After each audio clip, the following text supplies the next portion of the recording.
Okay, सो आज हम कुछ क्वेश्चंस करेंगे बैंक रिकंसिलिएशन से रिलेटेड। और ये हमने कैप्टन से कुछ क्वेश्चंस निकाले हैं। जो फर्स्ट क्वेश्चन स्क्रीन पे अपेयर हो रहा है, it says that what balance does Philips bank statement show. जो फिलिप्स की बैंक स्टेटमेंट है वो कौन सा बैलेंस उसके पास शो होना चाहिए। Phillips bank reconciliation statement shows outstanding lodgements paid in by Phillips of 3,800 and outstanding checks to suppliers of 3,500. His bank account in his ledger shows a debit balance of 25,000.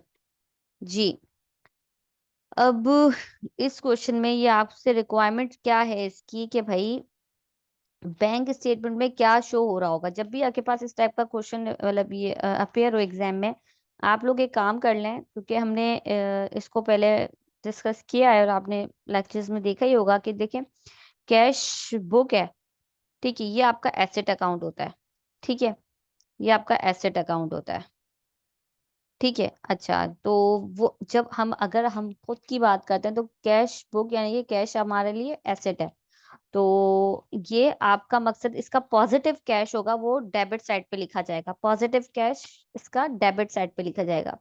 इसी तरीके से अगर हम बात करेंगे बैंक की, तो जो आपका बैंक स्टेटमेंट में हमारे बैंक स्टेटमेंट पे जो हमारा या बैंक कह लें, जो बैंक में कुछ भी डिपॉजिट रखा हुआ है, ठीक है, आपका, तो जब बैंक के पास आप डिपॉजिट करवाते हैं ना, आपका तो एसेट होता है, वो आपके पास है। अब आपने बैंक में डिपॉजिट करवाया है, जब बैंक उसको रखता है अपने पास, तो बैंक के लिए वो लायबिलिटी होती है।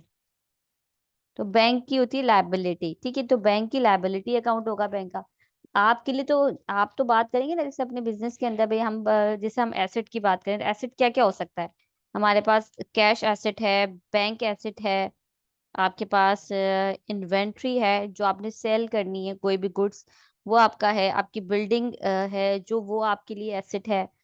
आपके लिए मतलब इस टाइप का जो कोई फर्नीचर है, ये सब आपका एसेट अकाउंट होता है। ये जो आपके टाइप्स है। अच्छा, मैंने यहाँ पे क्या किया, यहाँ पे हेडिंग लिखी एसेट, और मैंने इधर यहाँ पे लिख दिया कि ये टाइप्स हैं। जैसे ये आपके एसेट ही कहलाएगा ना। तो अब यहाँ पे आपको ये नहीं होना चाहिए कि भाई, जब अभी मैं इधर बोल रही हूँ कि बैंक हमारे बिजनेस के लिए एसेट है, तो मैंने इधर बैंक के ऊपर लायबिलिटी क्यों लिखी है।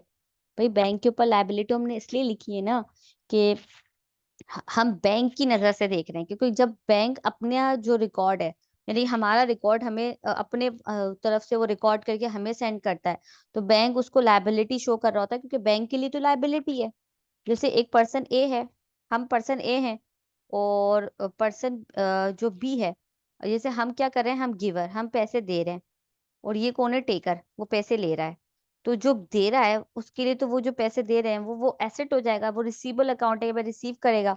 और ये इसके लिए लायबिलिटी हो जाएगा। क्यों? क्योंकि जो ले रहा है उसको वापस भी तो देने हैं। तो बैंक में जो पैसे रखते हैं हम, वो बैंक के नहीं हो जाते। बैंक में से हम जब चाहें उसको विड्रॉ भी करवा सकते हो, बैंक को देना है उसे हमें वापस।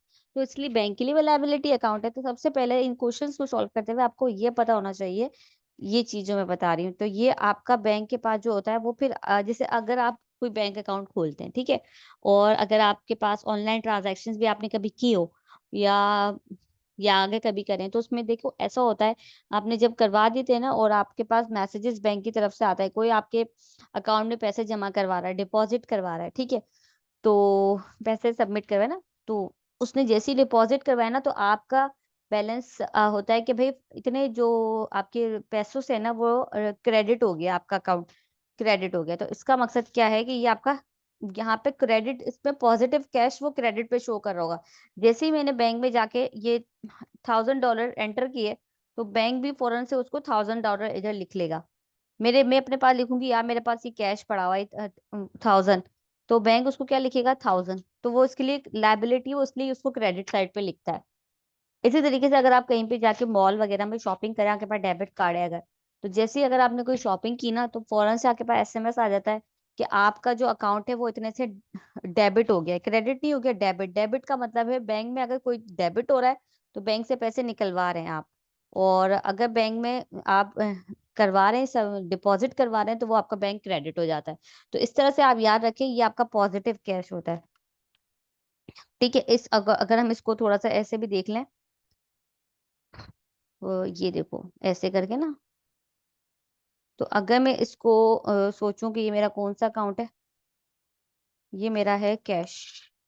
ठीक है, तो कैश है मेरा, तो यहाँ पे इसका क्या होगा, इसको क्या कहेंगे हम। देखो अगर आपका टी अकाउंट बना है डेबिट होगा, ये क्रेडिट। तो जैसे ही मेरे पास बैंक में मैंने पैसे जमा कराए, मैं अपने पास ऐसे लिख दूंगी।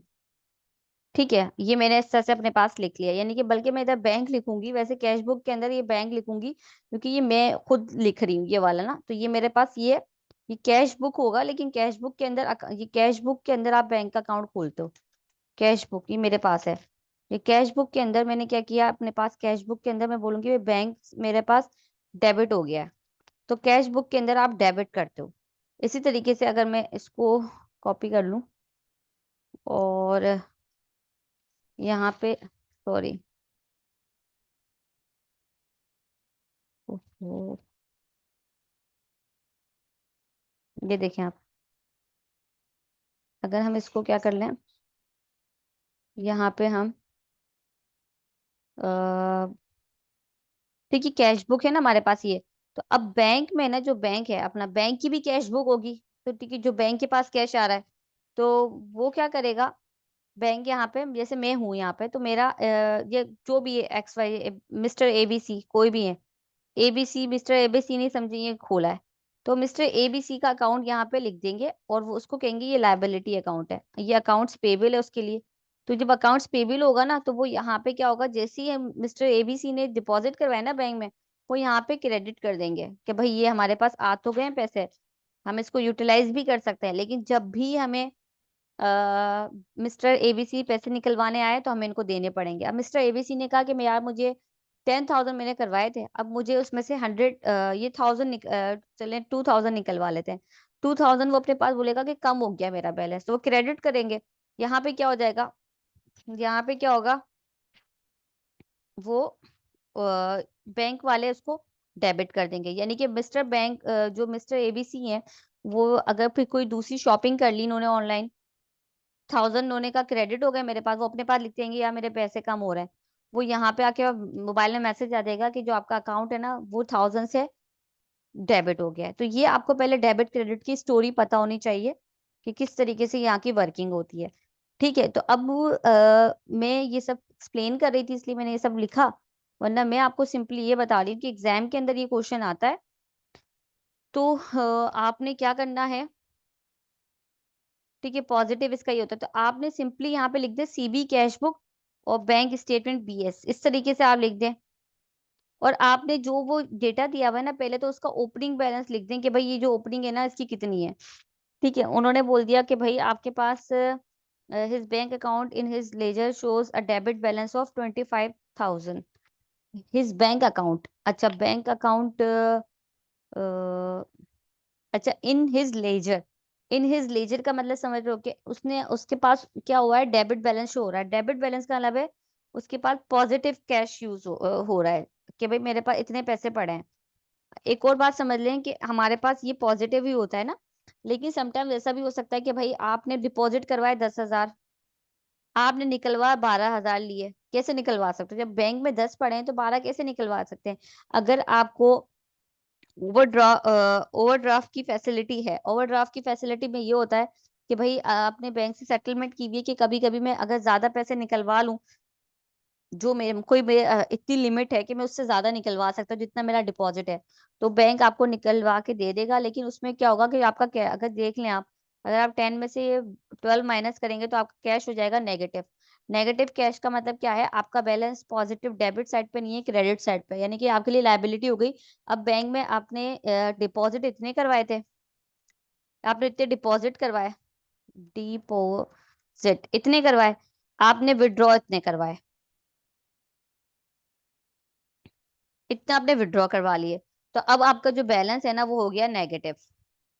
उसके कुछ दिनों बाद आपने क्या किया कि आपने फिर 5,000 डिपॉजिट करवाए,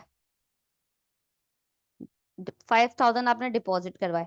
जैसे ही आपने 5,000 डिपॉजिट करवाया ना, तो अब आपका बैलेंस 5,000 नहीं है, क्योंकि पहले के नेगेटिव 2,000 है। तो बैंक क्या करेगा, जो पुरानी लायबिलिटी ना उसको आपसे माइनस कर देगा और आपके पास असल में 3,000 का बैलेंस हो जाएगा। वो फौरन से आपसे वो पैसे ले लेगा जो आपने क्या किया। वही वाली चीज है जैसे हम अगर कोई अपने डिफरेंट जो अपने सेल फोन हम यूज कर रहे होते हैं नेटवर्क उनके जैज और टेलीनॉर वगैरह, तो वहां पे आप क्या कर रहे होते हो कि लोन ले लेते हो ना। तो जैसे ही आप लोन ले लेते हो वो आपको लोन की फैसिलिटी दे देता है, वो आपको दे देते हैं। लेकिन जैसे ही आप डिपॉजिट करवाते हो तो पिछला जो लोन होता है वो आपसे ले लेता है। तो इस तरीके से हमारे पास चल रहा होता है। तो अगर जब आप लोन लेते हो ना, समझो आपके वो नेगेटिव कैश आपका हो जाता है कि आपने अब जैसे ही आप अपना इजी लोड वगैरह करवाओगे तो फौरन से पहले कंपनी वो डिडक्ट कर लेगी आपसे जो प्रीवियस अमाउंट है उसमें से जो आपने लोन लिया था। इस तरह से होता है। तो इसलिए अगर यहाँ पे लिखा हुआ होता है his bank account in his ledger shows a credit balance of 25,000, तो फिर क्या होता कि आप यहाँ पे कैसे लिखते, आप नेगेटिव में 25,000 लिखते हैं, यानी कि वो आपका नेगेटिव बैलेंस हो जाता। यहाँ पे भी आप पॉजिटिव लिखोगे 25,000। ठीक है, एक बात तो यहाँ पे क्लियर हो गई है। अब यहाँ तो मैंने आपको बता दिया। अब वो बोल रहा है कि भाई यहाँ पे क्या बैलेंस शो हो रहा होगा, या आप थोड़ा सा इस क्वेश्चन को देखें और मुझे बताएं। दूसरी चीज ये है, कुछ भी नहीं होता। अब आपने सिंपली ये देखना होता है कि देखो कुछ कभी कभी ऐसा होता है कि हमने कैश बुक में कुछ रिकॉर्ड कर लिया, लिख लिया, और मतलब ना ऐसा हुआ कि हमने कुछ पैसे डिपॉजिट करवाए और वो किसी वजह से डिपॉजिट नहीं हो सके, तो हमने तो पहले यहाँ से डिडक्ट कर लिया लेकिन बैंक स्टेटमेंट से डिडक्ट नहीं हुए। तो वो आपने क्वेश्चन के डेटा रीड करते हुए अंदाजा लगाना होता है कि भाई यार इसके अंदर मैंने क्या करना है। अब मैंने किसी वजह से अपने वर्कर को भेजा कि भाई जाके डिपॉजिट करवा दो, तो वो डिपॉजिट ऑलरेडी 2,000 हो गए थे लेकिन बैंक में वो शो नहीं हो रहे, बैंक स्टेटमेंट जब वो बैंक स्टेटमेंट में शो नहीं हो रहे, तो अब आप बोलोगे यार डिपॉजिट बैंक ने नहीं किए, हो सकता है वो मंथ का एंड था उसने नहीं किए।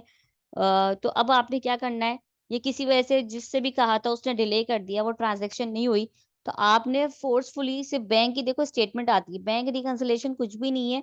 आपके पास मंथली बेसिस के ऊपर बैंक की स्टेटमेंट आती है जिसमें बैंक ये बोलता है कि भाई ये पूरे मंथ में ये या ये हमारी ट्रांजैक्शंस हुई हैं, आपका ये सारा हुआ है, और आपका अब ये बैलेंस बचा है।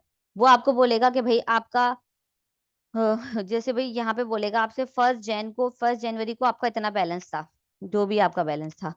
फिर आपने क्या किया यहाँ पे इस तरह से, फिर बोलेगा कि भाई 12 जैन को फिर क्या हुआ, फिर 15 जैन को कुछ हुआ, ऐसे बताता है। 15 जनवरी को आपने कुछ किया, फिर 23 जनवरी को कुछ हुआ। इस तरीके से आपको आप हो सकता है इसमें आपका इतना जो भी आपका बैलेंस था, तो यहाँ पे भी बोलता है कि आपने इतने डिपॉजिट करवाए, ठीक है, आपने इतने डिपॉजिट करवाए, ठीक है, और फिर बोलेगा कि आपने इतने विड्रॉ करवाए।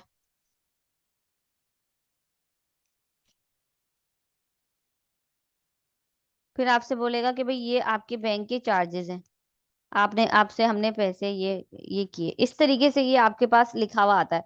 फिर आपसे बोलता है भाई यहाँ पे आपका ये आपका बैलेंस है, अब यानी कि जो भी 31 जनवरी को आपका ये बैलेंस है, ऐसे ऐसे बता देता है। समझे आप, यानी कि ये बता देता है कि ये आपके ऐड कर लिए बैंक ने, और यानी कि ये बैलेंस था ये ऐड हो गया ये वाला अमाउंट, और ये लेस हो गया कि विड्रॉ का मतलब है पैसे निकलवा लिए, ये आपके लेस हो गए, बैंक चार्जेस की वजह से आपके पैसे और लेस हो गए, तो ये आपका बैलेंस यहाँ पे खड़ा है। अब जो ऐड कर रहा होता है ना तो वो क्रेडिट होता जाएगा, और जो लेस कर रहा होता है वो डेबिट करता जाएगा बैंक। इस तरीके से आपके पास ये पूरी स्टेटमेंट आती है, इस तरीके से बनी हुई, समझो। ये स्टेटमेंट आ जाती है, बस कुछ नहीं होती, बैंक इतना घबराने की जरूरत नहीं कि पता नहीं क्या होता है, ये आपके पास आ जाती है। अब जो आपका अकाउंटेंट है ना वो भी अपने पास इस तरह से जैसे मैंने बनाया वो भी रिकॉर्ड कर रहा होता है, तो सिर्फ ट्रांजैक्शंस मैच करनी होती हैं कि यार ये मैंने किया। अब जो ट्रांजैक्शन मैच नहीं हो रही होती है उस पे आपने करना होता है, और उस पे आप मार्कर से करते हो कि आप बोलते हो अच्छा बैंक के चार्जेस इतने इस दफा लेस किए हैं। अच्छा मैं तो समझा था अब इन्होंने अपने चार्जेस इंक्रीज कर दिए हैं, इंटरेस्ट चार्ज उन्होंने वो रेट उन्होंने बढ़ा दिया है। मतलब आपको कुछ नहीं पता, वो आपको मंथ के एंड में पता चलता है, जब वो आती ना फिर आपको पता चलता है। अच्छा, तो फिर आप कंपेयर करते हो, आप कहते हो ओ मैं तो ये चार्जेस, आप तो समझ रहे थे मेरे पास ज्यादा कैश है, बैंक ने ये फला ड्यूटी लगा दी, फला चार्जेस, इसके चार्जेस, इसका टैक्स ये लगा दिया, जिसकी वजह से ये मैंने मुझे अब अपनी कैश बुक में से माइनस, कैश बुक में से वो जो जो भी चार्जेस होते हैं ना, जो भी चार्जेस होंगे वो आपने यहाँ पे लेस करने होते हैं। कोई अगर आपके पास टैक्स चार्ज किया है वो भी आपने लेस करना होता है, ये करना होता है आपने यहाँ पे। यहाँ पे डायरेक्ट डेबिट भी हो सकता है, देखो वर्डिंग आती है डायरेक्ट डेबिट। डायरेक्ट डेबिट का मकसद क्या है कि आपके पास से पैसे निकल गए। डायरेक्ट डेबिट का मतलब है कि बैंक आपको पता नहीं चला, डायरेक्ट वहां से डेबिट हो गए। आपने किसी भी वजह से कुछ स्टैंडिंग ऑर्डर भी होता है, ये सब हमने थ्योरी पढ़ी हुई है पीछे, मैं इसकी डिटेल में नहीं जा रही है अभी। स्टैंडिंग ऑर्डर है, डायरेक्ट डेबिट है, तो ये सब क्या है, पीछे ये चीजें रिकॉल करनी है तो you can watch the lecture again. तो डायरेक्ट डेबिट है, ये वाली चीजें हमें नहीं पता होती तो हम ये लेस करते हैं यहाँ से। अच्छा भाई, यहाँ पे आपका लेस हो जाता है,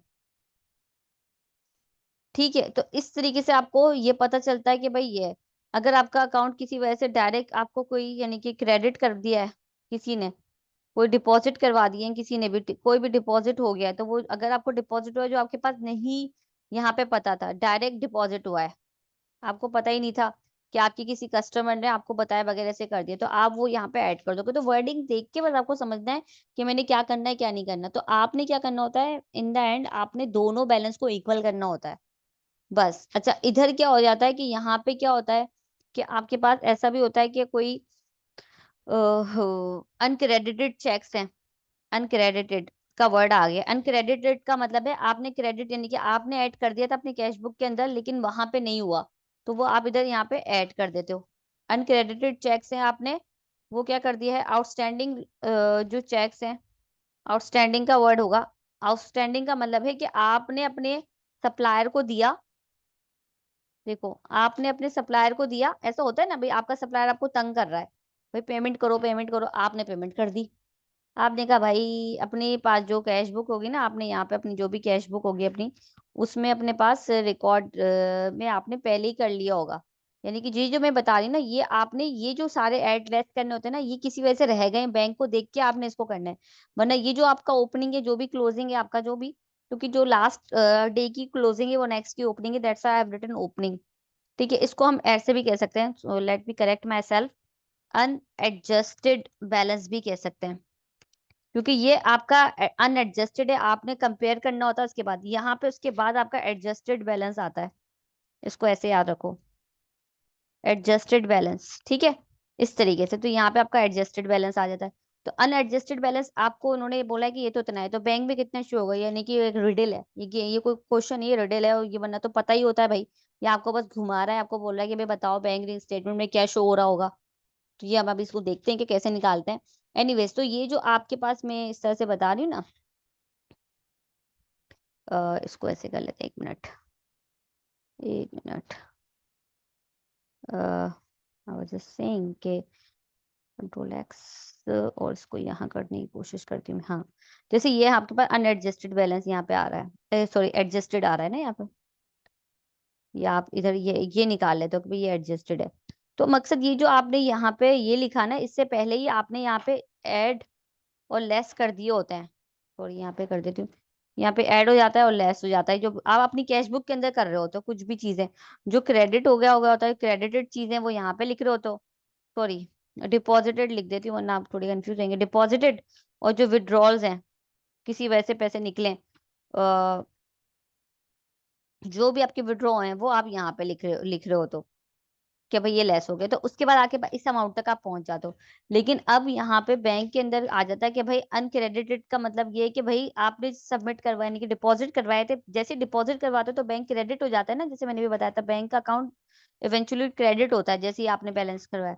तो वो अनक्रेडिटेड यानी कि ऐड नहीं हो पाए। तो अब आपने जब वो अनक्रेडिटेड होंगे ना, तो आपने क्या करना है उनको, आप बोलेंगे अच्छा मैंने ना डिपॉजिट करवाए थे, वो फला मेरा कोई भी मेरा एम्प्लॉय था, उसने अभी तक करवाए नहीं। या हो सकता है कि आपने 30 तारीख को करवाया और बैंक की क्लोजिंग का था, नेक्स्ट 2 दिन आपकी क्लियरिंग लगता है, यानी कि बैंक का भी डिफरेंस आ जाता है ना, एक बैंक का दूसरे बैंक में जाने में आपका डिफरेंस आ जाता है। तो हम अभी यही देख रहे हैं कि तकरीबन 2 वर्किंग डेज के अंदर आपका जो बैलेंस है वो वहां पे आप डिपॉजिट होता है। तो बैंक डिफरेंस की वजह से भी, टाइमिंग डिफरेंस की वजह से भी किसी वजह से नहीं हुआ, तो आप फोर्सफुली सिर्फ अपने पेन मार्कर से इसको कर रहे हो, तो बैंक को नहीं कह रहे होते, आप बस खुद से अपना डेटा, यानी कि ये जो दोनों है ना, ये फिगर्स को कंपेयर करने के लिए आप दोनों को ऐड करते हो, और कोई वजह नहीं होती कि आप बैंक रिकंसिलिएशन स्टेटमेंट बना रहे हो। तो ये सिर्फ इस तरह से आप एडजस्टमेंट कर रहे होते ताकि आपको सेटिस्फेक्शन हो जाए, आप आराम से रात को सुकून से सो सको कि जो दोनों ट्रांजेक्शन, यानी कि कोई भी इसके अंदर आपका डिस्प्यूट नहीं है बैंक से, बैंक के पास जो है वही आपका रिकॉर्ड है, ठीक है, ये कर रहे हो। तो नहीं होता तो आप इधर ऐड कर देते हो, समटाइम्स ऐसे ही होता है कि सब कुछ सही होता है, बैंक में वैसे एरर्स नहीं होते ज्यादा, बैंक ये एरर नहीं हुआ क्योंकि बैंक को तो पता ही नहीं है, तो कोई और वजह है कि जैसे डिले हो गया, वो क्रेडिट नहीं हुआ, वो हो जाएगा। अच्छा, अब मैंने भी क्या बोला था, सप्लायर आपको तंग कर रहा है, आपने कहा अच्छा भाई अच्छा, मैं इसको, आपने उस किसी भी मंथ उसको पैसे दे दिए। आपने जब पैसे दे दिए तो आपने कहा कि भाई ये मेरे पास है तो बैंक में से पैसे चले जाएंगे, चेक लिख के दे दिया कि वो कैश करवा लेगा। आपने तो लेस कर दिया। अब क्या होता है, सप्लायर्स जब वो टाइम आपकी बैंक रिकंसिलिएशन आती है, बैंक स्टेटमेंट आती है ना सामने, तो आपने कहा भाई उसने तो कोई विड्रॉ नहीं करवाया, वो मेरे से पीछे पड़ा हुआ था, लेकिन सप्लायर साहब ने तो चेक उठा के रख लिया है, उसने अभी तक मेरे से मतलब पैसे निकलवाए नहीं है। तो आपको अच्छा लग रहा होता है वैसे तो कि भाई चलो अभी तो उसने निकलवाए नहीं, लेकिन फिर भी आप बोलते हो अभी नहीं तो वो 4 दिन बाद निकलवा लेगा। तो वो आउटस्टैंडिंग वगैरह होते हैं, जो पैसे आपके निकल जाएंगे बाद में, वो आप उसको लेस करो। तो अभी जो आपके F1 को लेके नॉर्मली इस दो तरह की बैंक की ज्यादा चीजें हो सकती हैं। अच्छा, समटाइम्स ऐसे भी होता है, यहाँ पे एरर भी हो जाता है कि भाई आपने अपना गलत अमाउंट कर दिया, तो वो भी थोड़ा सा हम इनको इसमें देखना पड़ जाता है कि आपको ज्यादा अमाउंट से लेस करना था या ऐड करना था, वो आपने सही तरीके से नहीं किया, तो वो आप उसको देख लो। तो ये हम जब क्वेश्चंस करेंगे आपको समझ में आ जाएगा। मतलब कभी कभी डिफरेंस इस वजह से भी आ रहा होता है कि भाई आपने ना बैंक के अंदर से अपने पास जो भी आपने पैसे ऐड करने थे, आपके पास डिपॉजिट 700 करवाने थे, आपने 700 की जगह 70 ही लिख दिया, डिफरेंस आ गया। ठीक है, ये आपने इस तरीके से कर दिया, तो ये कभी कभी इस तरह का डिफरेंस आ जाता है। ठीक है, तो ये वजह होती है। तो अब हमारे पास ये जो क्वेश्चन आ रहा है, उसको दोबारा देखें, और अब आपने सोचना है कि भाई मैंने क्या चीज ऐड करनी है, क्या चीज लेस करनी है, तो फिर हमारे पास इस क्वेश्चन का आंसर निकल सकता है। अगर आप देखें, अभी मैंने जितनी भी थोड़ी डिटेल, जितने भी कोई रिकैप हो सकता था वो करने की कोशिश की है कि भाई बैंक रिकंसिलिएशन स्टेटमेंट का जो भी आपके बैंक रिकंसिलिएशन के स्टेट जो भी क्वेश्चंस होते हैं वो किस तरीके से होते हैं। आपने एग्जाम में कुछ भी नहीं करना, सिंपली क्या करना है, कहाँ गया भाई, अच्छा यहाँ पे, यहाँ चला गया, आपने बस इस तरीके से ये लिखना है। हम इधर दोबारा लिख लेते हैं, ये आपने लिखना होता है ये। अब मैंने लिख दिया भाई अनएडजस्टेड, तो भाई ये है। अब उसके बाद आपने क्या करना है कि आपके पास आंसर सही निकले, आपने क्या करना है कि Philips bank reconciliation statement shows outstanding lodgement paid in by Philips of 3,800 and outstanding checks to supplier 3,500. His bank account in his ledger shows a debit balance of 25,000. ये इसकी कैश बुक में शो हो रहा है, यानी कि bank account in is ledger, ledger का मतलब है इसके पास ही खुद इसने लिखा हुआ है। और बाकी outstanding lodgements paid in by Phillips 3,800, और आउटस्टैंडिंग चेक्स हैं आपके सप्लायर को 3,500। तो क्या इसका करेक्ट आंसर है, you need to find that.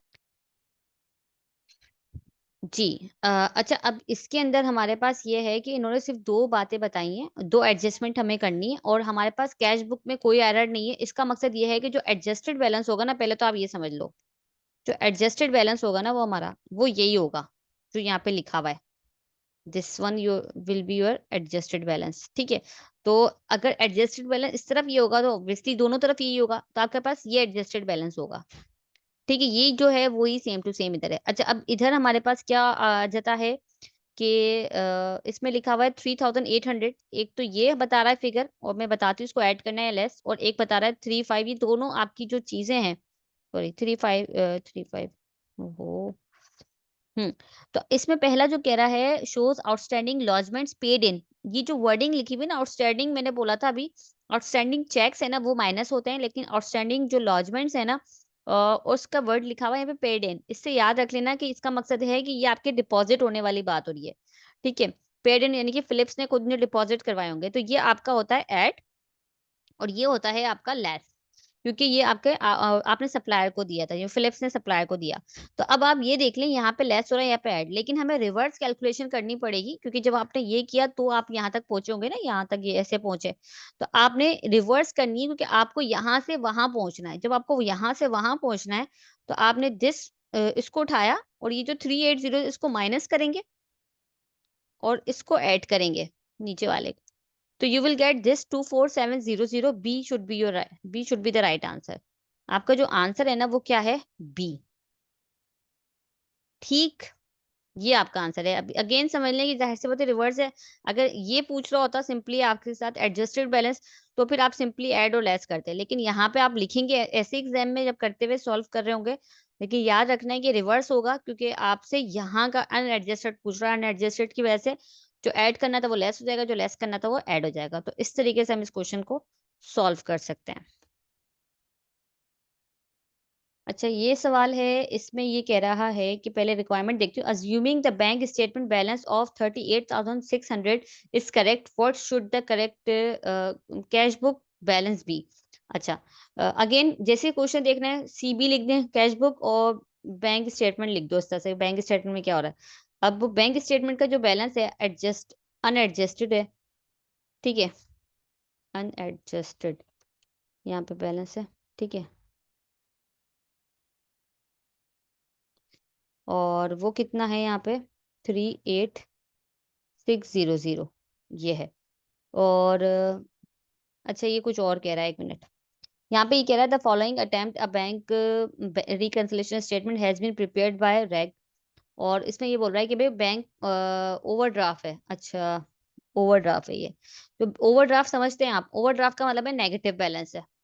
अभी हमने पीछे बात की थी, ये नेगेटिव कैश है, यानी कि ये क्रेडिट नहीं होगा, ये डेबिट साइड पे लिखा होगा, ये आपके पास ओवरड्राफ्ट हुआ है बैंक। और ये कह रहा है कि इसमें आप ये देखें कि इसमें एक्चुअली कुछ मिस्टेक हुई है, आपने इसको करेक्ट करना है और कुछ भी नहीं है। आपने राइट इसका लिखना है, assuming the bank statement balance of 38,600, यानी कि बैंक का जो बैलेंस है ना वो ठीक है। और what should be the correct, what should the correct balance be, cash book का बैलेंस क्या करेक्ट होगा।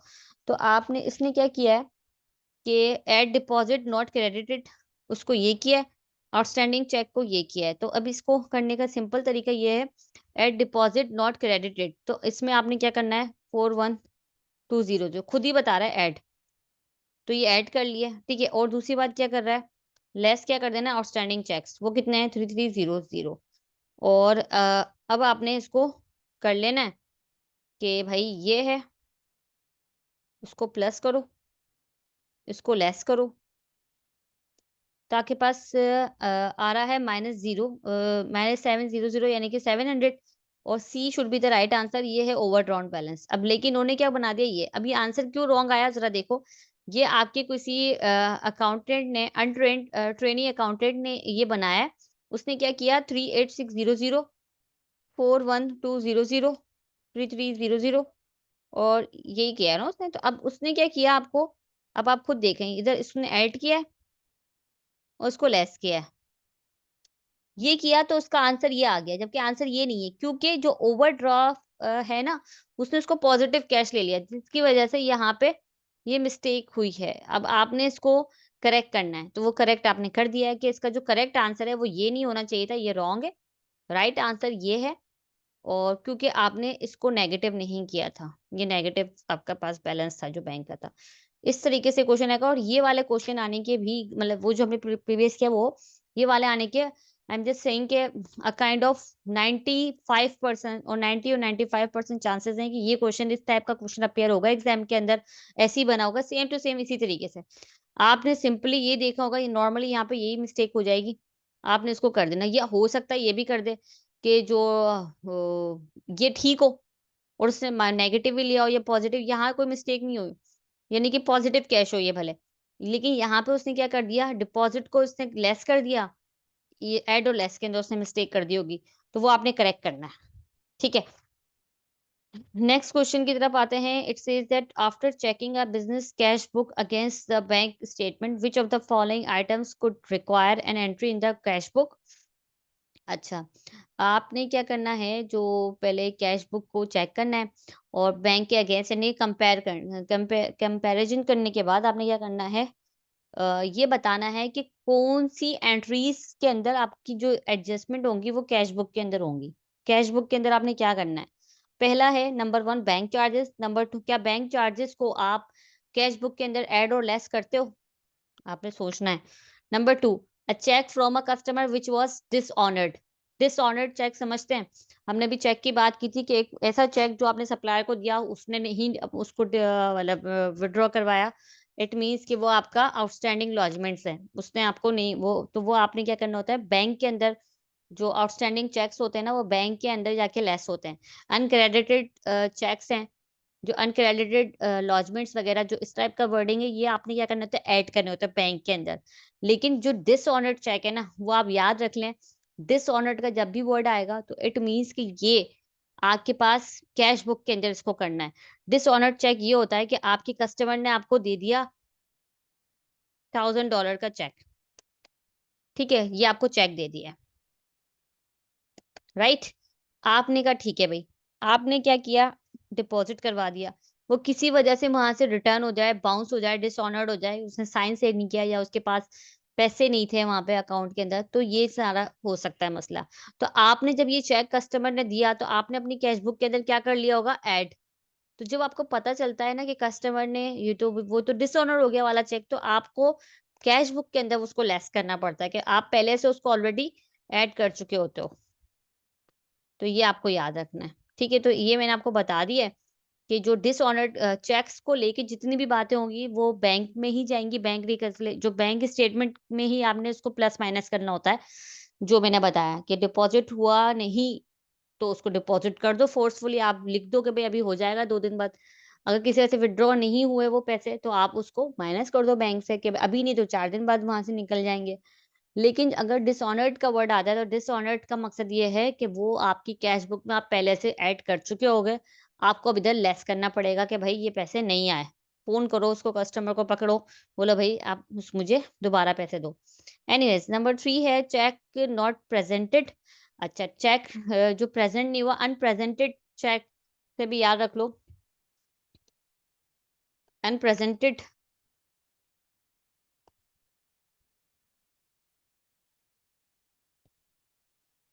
चेक्स ये इक्वल है किसके? आउटस्टैंडिंग चेक्स के। एक ही बात है। ठीक है? एक ही बात है। अनप्रेज़ेंटेड चेक्स मीन्स आउटस्टैंडिंग चेक्स है, एक ही बात है। तो नॉट प्रेज़ेंटेड है तो मतलब अनप्रेज़ेंटेड है। तो अभी मैंने बताया था आउटस्टैंडिंग चेक्स को हम क्या करते हैं। डिपॉज़िट नॉट क्रेडिटेड ये क्लियर वर्डिंग में लिखा हुआ है कि कोई डिपॉज़िट करवाया लेकिन वो क्रेडिट नहीं हुआ, यानी कि अनक्रेडिटेड चेक है ये। नंबर 5 क्या है? Credit transfer entered in bank statement. Credit transfer का मकसद क्या है? बैंक स्टेटमेंट के अंदर आपके पास डायरेक्ट ट्रांसफर हुआ है। यानी कि डायरेक्ट किसी ने आपको पैसे ट्रांसफर कर दिए तो वो बैंक में नज़र आ रहा है। नंबर 6 है standing order entered in the bank statement. Standing order जो होता है वो आपका लेस होता है बैंक में से, मैंने बताया आपको। तो अब इनमें से आप ये बताएँ कि कौन-सी चीज़ें आपने कैश साइड पे करनी है? अभी हमने पीछे थोड़ा-सा पढ़ कर आए हैं। अगर आपने देखा हुआ तो थोड़ा-सा हम उसको कॉपी कर लेते हैं। कॉपी करने में कोई मसला नहीं है। ये मैंने थोड़ा-सा आप लोगों को समझाने के लिए लिखा था यहाँ पे। ये मैं यहाँ ले आती हूँ। ये मैंने चीज़ें बताई थी। तो अब आपने इनको देखें and then you need to tell me कि कौन-सी चीज़ आपने क्या करनी है बैंक साइड पे आपने अ, सॉरी कैश बुक में आपने कौन-सी चीज़ें कौन-सी एडजस्टमेंट्स करनी है, क्या करना है? बताइए। जी। अच्छा अब इसको हम अगर देखें तो बैंक चार्जेज़ है वो बिल्कुल ऐड होते हैं। तो ये एक तो ये है 1 होगा और a cheque from a customer which was dishonoured हम यहाँ पे थोड़ा-सा बना लेते हैं इसको।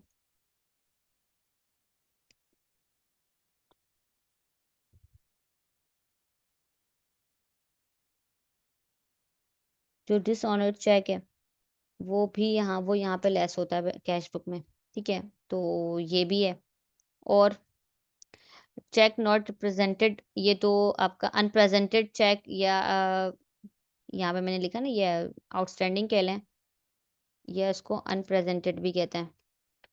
ये यहाँ पे आप इस तरफ नहीं करते इसको, बैंक साइड पे करते हो, तो ये नहीं होगा और डिपॉज़िट नॉट क्रेडिटेड अनक्रेडिटेड भी उस तरह होता है। तो 5 क्या है credit transfer entered in bank, ठीक है? आपका किसी वजह से डायरेक्ट डिपॉज़िट हुआ है, क्रेडिट ट्रांसफर हुआ है, तो ये भी आपने क्या करना होता है ऐड, तो ये होगा। स्टैंडिंग ऑर्डर मैंने बात की थी, ये भी आपका बैंक में होगा, ये भले लेस हो रहा हो, ऐड और लेस जो भी है। तो आपका क्या हो जाएगा 1 2, 5 and 6। So A should be the right answer. बिल्कुल ठीक आप लोगों ने बताया, A should be the right answer. बहुत आसान है, सिर्फ और सिर्फ देखिए ये मैंने समरी बनाई हुई है, पूरे चैप्टर में ये चीजों की समरी है। आपके पास इस टाइप के क्वेश्चन आएंगे, आपने ये चीजें याद रख लेनी है। इस तरह से यूं करते हैं, एड लेस करना है और आराम से आपका आंसर आएगा, कोई सा मसला नहीं है।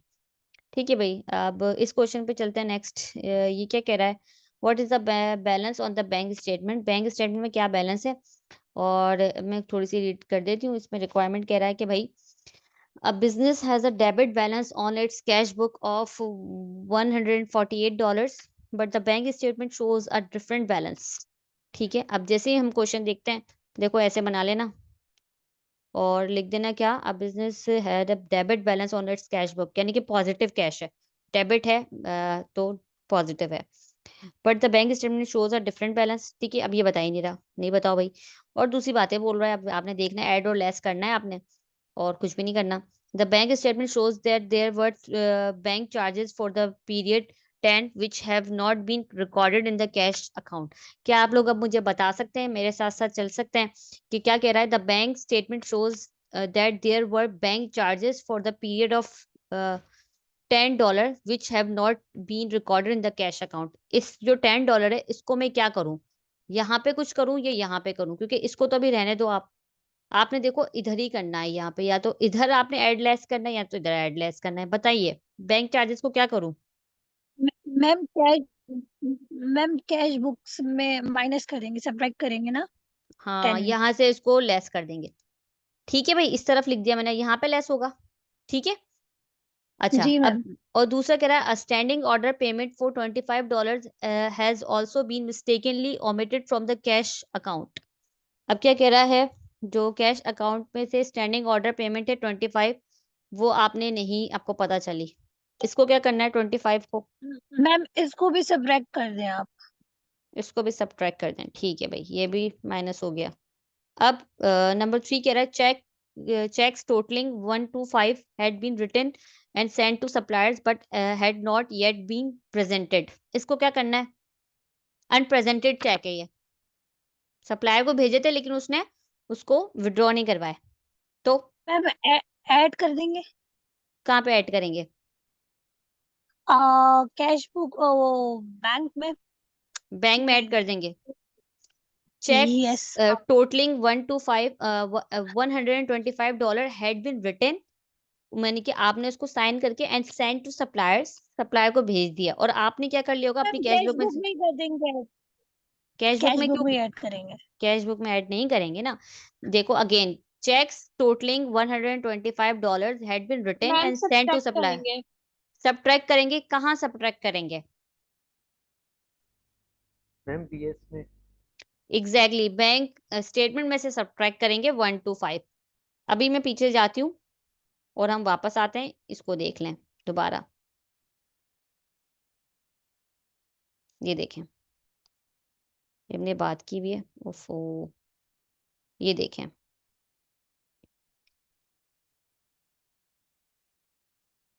हमने बात की भी है कि जो भाई अनप्रेजेंटेड चेक्स होते हैं ना, वो यहाँ पे लेस होंगे बैंक स्टेटमेंट में। देखो अनप्रेजेंटेड चेक्स है ये, अनप्रेजेंटेड चेक है ये, तो ये लेस होगा क्योंकि आपने देखो सप्लायर को, आपने सप्लायर को भेज दिए, तो आपने तो अपनी कैश बुक में तो पहले ही उसको लेस कर दिया होगा, बैंक पे वो लेके नहीं पहुंचा सप्लायर, यानी कि बैंक में वो क्या, but had not yet been presented, वहां पे प्रेजेंट ही नहीं हुआ वो चेक, तो उनको क्या पता कि आपके पास फिर पैसे आपको उनको डिडक्ट करके किसी को देने हैं, तो वो तो वहीं पे बैलेंस खड़ा होगा ना, तो यहाँ पे आपने लेस करना होता है। Unpresented cheques would be less from bank statement, आपने यहाँ पे लेस करना होता है। ठीक है, last one, a cheque for $85 had been paid into the bank but was still outstanding. What do you think, paid into the bank का मकसद यहाँ पे समझ लें, अभी मैं दोबारा बता रही हूँ, मैम ऐड करेंगे कैश बुक में। कैश बुक में नहीं करेंगे, paid into the bank, bank it statement में मींस करेंगे। ये अनक्रेडिटेड चेक है। आपका पास बैंक इनटू चेक का, अब cash for 85 had been paid into bank. आप मेरी बात समझो, आपने एक चेक लिखा, अपने किसी एम्प्लॉय को दिया कि जाके वहां पे क्या कर दो, बैंक पे इसको, इनके पेड इनटू का मतलब बैंक में डिपॉजिट करवा दो, वर्डिंग समझे आप। अब जब वो मैम कर रहा होगा, सब्ट्रैक्ट करेंगे। नहीं नहीं, वो ऐड करेंगे बेटा, ऐड करेंगे। Let me complete. I am saying that उसको ऐड करेंगे। मैं आपको क्या कह रही हूँ कि आपने a cheque for 85 had been paid into the bank but was still outstanding. आपने क्या किया, उसको चेक को लिखा और अपने एम्प्लॉय को दिया कि जाके बैंक में इसको पे कर दो, पेड इनटू मतलब बैंक में डिपॉजिट करवा दो। और आपने लिखा पहले, ये रिकॉर्ड पहले किया। आपने कैश बुक में रिकॉर्ड करेंगे, ये पहले चेक लिख लेंगे, चेक लिख लेंगे, रिकॉर्ड, यानी कि सेम टाइम पे आप करेंगे, उसको रिकॉर्ड कर लेंगे अपनी कैश बुक में कि मैंने इतने पैसे डिपॉजिट करवा रहा हूँ। और जाके वो अपने एम्प्लॉय को बोलेंगे, एम्प्लॉय किसी वजह से उसको नहीं पहुंचा पाया, उसने अपने ड्रॉर में रख दिया, उसने कहा नेक्स्ट डे कर दूंगा, वहां पे वो प्रेजेंट नहीं हुआ, मतलब प्रेजेंट कह रही हूँ, डिपॉजिट नहीं हुआ, या किसी वजह से आपकी जो बैंक का जो भी है वहां पे किसी मे बी वो लास्ट 31st को आपने करवाया था, आपने लास्ट डे पे करवाया, क्लोजिंग डे पे करवाया, तो जिसकी वजह से वो अपीयर नहीं हो रहा बैंक की स्टेटमेंट के अंदर, वो आपको नेक्स्ट मंथ में अपीयर हो जाएगा। तो there are some reasons, timing difference की वजह से वो आपको शो नहीं हो रहा। तो you need to understanding a cheque for $85 had been. और अभी मैंने बताया था, देखो जितनी भी वर्डिंग चेक की आएगी वो बैंक साइड पे जाएगी, इस तरफ तो बोलना ही नहीं। इस तरफ सिर्फ डिसऑनर्ड चेक की बात आएगी, डिसऑनर्ड चेक ही इधर लिखा जाएगा। और यहाँ पे अनक्रेडिटेड चेक लिख देती हूँ। यहाँ पे जो भी जो दूसरी चेक्स की बात होगी XYZ, अब वो आपने खुद अंदाजा लगाना है कि वो ऐड होगा या लेस। लेकिन कम से कम ये मिस्टेक नहीं करना कि आपको साफ साफ पता होना चाहिए कि भाई सिर्फ डिसऑनर्ड चेक को हम कैश बुक के अंदर ऐड या लेस करने हैं, मतलब लेस ही करेंगे, ऐड तो करेंगे ही नहीं। यहाँ पे होती है इसकी ट्रीटमेंट। बाकी जो XYZ जो भी तरीके की वर्डिंग लिखी हुई ना चेक्स को लेके, वो आप बैंक स्टेटमेंट की तरफ करोगे, यहाँ नहीं करोगे। एक बात तो ये। अब दूसरी बात है, सिर्फ आपने ये पता लगाना है वर्डिंग से कि यार ये अनक्रेडिटेड चेक है या आउटस्टैंडिंग और अनप्रेजेंटेड चेक है। ये आपने पता लगाना है वर्डिंग को रीड करके, अच्छे से सोच के। तो इसलिए मैं अगेन आई एम सेइंग कि a cheque for $85 had been paid into. I just told you कि पेड इनटू। अभी लास्ट टाइम भी हम अगर देखते हैं, पीछे सवाल था एक, वेयर इट इज लिखा है कहीं, I think I just I have seen paid into का वर्ड था। मुझे नजर नहीं आ रहा, आई डोंट नो व्हाई। कहाँ पे था? पेड इन, देखें ये वाला shows outstanding lodgement paid in bye, यानी कि पेड इन का वर्ड इस तरह से लिखा है, तो ये आपका 3800 देखें ऐड हुआ था। मतलब वो इस तरीके से करने में ऐड हुआ था, लेकिन वहां पे आपने जब रिवर्स की थी तो किसी वजह से वो फिर जाहिर सी बात है लेस हो गया, क्योंकि आपने जब एडजस्टेड, आपके पास पहले ही आपको पता है, तो आप रिवर्स करे थे इस वजह से, वरना ये देख लें आप। तो ये आपका अनक्रेडिटेड चेक था, आउटस्टैंडिंग लॉजमेंट्स पेड इन। तो ये वर्डिंग आप याद रखें। और यहाँ पे क्या लिखा हुआ है, cheque 45 had paid into the bank, एक ही बात है। तो ये आपका क्या होता है, अनक्रेडिटेड है, अनडिपॉजिटेड भी बोल सकते हैं इसको, अनक्रेडिटेड कह सकते हैं। वर्डिंग आपको समझ में नहीं आया तो अनडिपॉजिटेड, अनडिपॉजिटेड का मतलब है जो डिपॉजिट हो नहीं पाया किसी वजह से।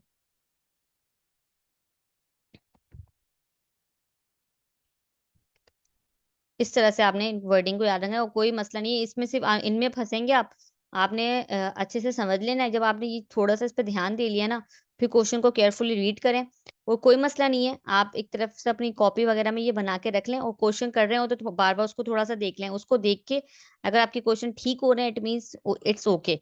फिर आपको याद करनी है कुछ चीजें, टर्म्स, आप इनको याद रख लें, तो आपके एग्जाम में भी क्वेश्चन ठीक होंगे। बेहतर ये अप्रोच के पहले तो याद कर लो फिर अटेम्प्ट करो, लेकिन नहीं भी करे तो कम से कम इतने तो आपको स्मार्ट इनफ होना चाहिए कि भाई इस तरह का डेटा बना लो, ये आपके सामने हो चार्ट, और फिर आपने इसको मतलब जो भी आपका टेबल है फिर इसमें आप ऐसा से करना है। एनीवेज, तो ये इस तरह से था, 85 ऐड होंगे।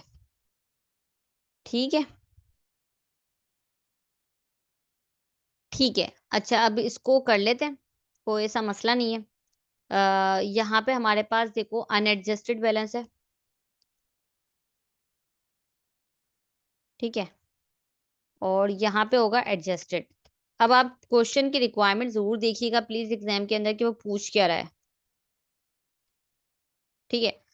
अब आपने सिंपली देखना है what is the balance on the bank statement, what is the balance on the, correct balance नहीं पूछ रहा, what is the balance on the bank statement का मतलब पूछ रहा है कि जो स्टार्टिंग का बैलेंस आपको नहीं पता ना, ये आपको पता लगाना है। तो आपसे एडजस्टेड नहीं पूछ रहा। अब आपने क्या करना है, यहां तक पहुंचने का तरीका क्या है, अगर आप ये निकाल लें, क्योंकि ये तो सारे गिवन है, अगर आप ये निकाल लेंगे ना तो आप यहां तक पहुंच सकते हैं। कैसे, जरा देखते हैं। ये आपके पास उठाएंगे, आप कैलकुलेटर में लिखेंगे, लेस कर देंगे 10, और लेस ही कर देंगे 25। तो ये आ गया 113। ठीक है, एडजस्टेड बैलेंस 113 है, तो इट मींस इसका भी यही होना चाहिए, एडजस्टेड बैलेंस। ठीक है, दोनों तरफ आपने लिख दिया 113। अब अभी मैंने बोला था कि अगर रिवर्स कैलकुलेशन करनी पड़ जाए तो जो चीज ऐड हो रही थी वो लेस हो जाएगी, जो लेस हो रही थी वो ऐड हो जाएगी, जो भी है। क्या बोल रही हूँ मैं? ठीक है, चलें करते हैं। हमने क्या करना है, सिंपली इसको उठाएंगे। अब 85 को ऐड करूं या लेस करूं? मैम लेस करेंगे। जी, रिवर्स के अंदर लेस करेंगे, और ऊपर वाले को ये लेस हो रहा है तो इसको ऐड कर देंगे। ठीक है, 153 हमारा आंसर है, और वो आंसर है हमारा सी।